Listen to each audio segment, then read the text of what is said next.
My first experience in which I knew that I wanted to be an activist, that I wanted to help other people, was when I remember seeing just a regular teenage boy my age, about the same height almost.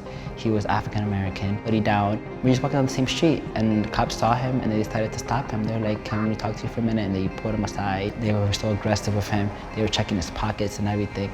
At the time, I didn't even know it was called stop at first. I was like, what are they doing? They're like abusing him. Just the way that they treated him, I remember being so upset. When it come to the point and they explained to me what an activist is and how they bring about change in the community, I was like, wow, that's what I want to do. You wouldn't expect to walk into a place like this in the Bronx. The Point was once a bagel factory. Now it's this big community nonprofit organization. Everything that is now wasn't always how it started.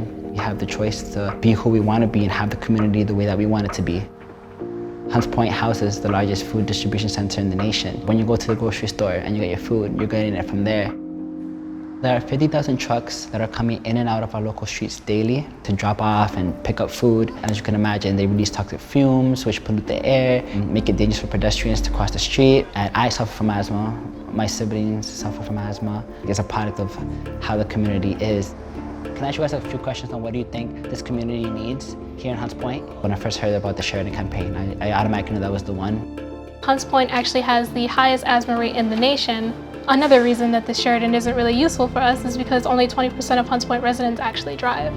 The Sheridan Expressway campaign started off from local activists, decided that they want to decommission the Sheridan Expressway and redevelop it into somewhat of a boulevard that would house facilities and amenities such as affordable housing, local parks, green space, hospitals, more restaurants, movie theaters. It could have a larger purpose. We were fighting this battle for a long time.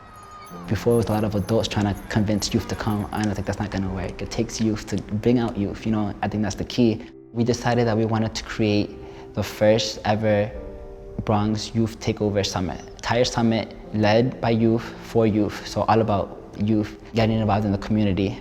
And we planned it, we did a lot of outreach through social media. We went to different schools, I did a lot of public speaking.